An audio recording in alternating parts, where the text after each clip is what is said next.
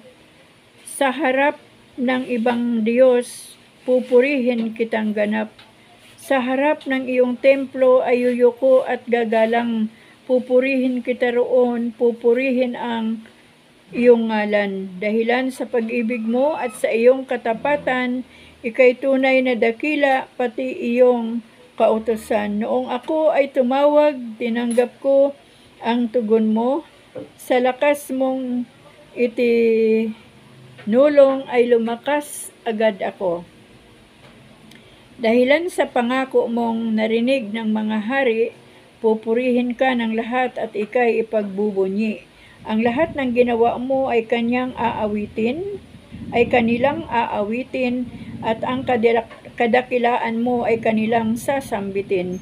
Kung ang Diyos mang si Yahweh ay dakila at mataas, hindi niya nililimot ang aba at mahihirap, kumublimay kita niya yaong hambog at pasikat. Kahit ako'y nababatbat ng maraming suliranin, ako'y walang agam-agam, panatag sa iyong piling, nahahandang harapin mo, mapupusok kong kaaway, ligtas ako sa piling mo, sa lakas ng iyong taglay.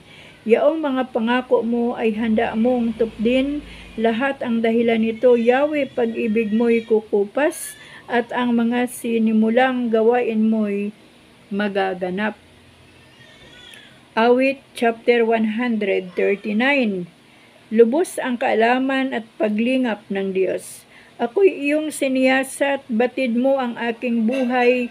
Ang lahat kong lihim, Yahweh, ay tiyak mong nalalaman. Ang lahat ng gawain ko sa iyo ay hindi lingid. Kahit ikaw ay malayo, batid mo ang aking isip. Ako'y iyong nakikita, gumagawa o hindi man. Ang lahat ng gawain ko'y pawang iyong nalalaman. Di pa ako umiimik, yaong aking sasabihi, alam mo ng lahat. Iyon lahat ay di malilihim. Ikaw laging kapiling ko, katabi ko araw, oras-oras. Ang likas mong kalakasan ang sa akin nag-iingat. Nagtataka ang sarilit, alam mo ang aking buhay, di ko kayang unawain yang iyong karunungan. Saan ako magpupunta upang ako'y makatakas sa banal mong espiritu'y hindi ako makaiwas. Kung langit ang puntahan ko, pihong ika'y naroroon, sa Sheol ay naroon ka, kung doon ako manganganlong. Kung ako ay makalipad, umiwas sa pasilangan, o kaya ang tirahan ko'y ang duluhan ng kanluran, pihong ikaw ay naroon upang ako'y pangunahan. Matatagpo kita roon upang ako ay tulungan. Kung ang aking pagtaguan ay ang dilim na pusikit, padidiliming parang gabi ang liwanag sa paligid. Maging itong si kadiliman sa iyo ay hindi dilim, at sa iyo yaong gabi parang araw na maningning. Madilim at maliwanag sa iyo ay pareho rin. Ang anumang aking sangkap, ikaw o Diyos ang lumikha. Sa tiyan ng aking inay, hinugis mo akong bata. Pinupuri kita, O Diyos, marapat kang katakutan. Ang lahat ng gawain mo ay kahanga-hangang tunay. Sa loob ng aking puso, lahat ito'y nakikintal. Ang buto ko sa katawan noong iyon ay hugisin. Sa loob ng bahay bata, do'y iyong napapansin. Lumalaki ako, roong sa iyo, di nalilihim, ako'y iyong nakita na hindi pa man sumisilang. Batid mo kung ilang taon ang haba ng aking buhay. Pagkat ito'y nakatitik sa aklat mo na talaan, matagal nang balangkas mong ikaw lamang ang may alam. Tunay, Yahweh, na di ko kayang mataho ang iyong isip. Ang dami ng iyong balak ay hindi ko nababatid. Kung ito ay bibilangin, ay sindami ng buhangin, sa iyo pa rin ako kung umaga na magising. Ang hangad ko, Panginooy, patayin mo ang masama, at ang mga mararahas ay iwanan akong kusa. Mayroon silang sinasabing masasama laban sa iyo, at kanilang dinudusta pati na ang pangalan mo. Lubos akong nasusuklam sa sinumang muhi sa iyo, ang lahat ng nag-aalsa laban sa iyo'y di ko gusto. Lubos akong namumuhi, lubos din ang pagkasuklam. Sa ganoong mga tao, ang turing ko ay kaaway. O Diyos, ako'y siyasatin, alamin ang aking isip. Subukan mo ako ngayon kung ano ang aking nais. Kung ako ay hindi tapat, ito'y iyong mababatid sa buhay na walang hanggan. Samahan mo at ihatid. Dalangin upang ingatan. Awit chapter 140. Sa mga masama ako ay iligtas. Iligtas mo, Yahweh, sa mga marahas. Yaong hangad nila ay binabalangkas. Lagi nang mag-away, magbaka ang lahat. Mabagsik ang dila na tulad ng ahas, tulad ng ulupong taglay na kamandag. Sa mga masama ako ay iligtas. Iligtas mo, Yahweh, sa mga marahas, na ang nilalayon ako ay ibagsak. Yaong mga hambog ang gusto sa akin, ako ay masilo sa